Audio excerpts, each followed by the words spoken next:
Most know the story of David. It's taught in Sunday school. It's preached over the pulpit. But there are several lessons that we can learn from this very humble shepherd boy. He had a servant's heart from a very young age, and he grew into a man that Scripture says was after God's own heart. First, he was the youngest of all of his brothers, and when Samuel the prophet came to Jesse's house, Jesse overlooked David. His father overlooked him, thinking that he was just too small to be considered, because Samuel the prophet was there, because there was a prophecy that was given, there would be a king that would be brought up from the house of Jesse.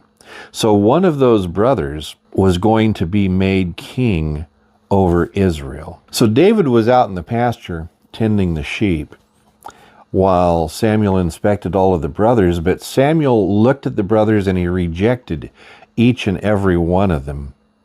So David was called in and David was chosen.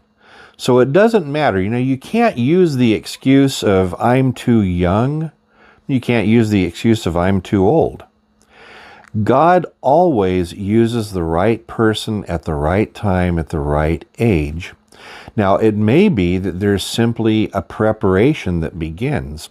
The calling that you have on you may not come into fruition just yet. It may be something that you are still being prepared to do. David was anointed as a king when he was just a youth. But most estimates are that it took about 15 years for him to get ready before he sat on the throne.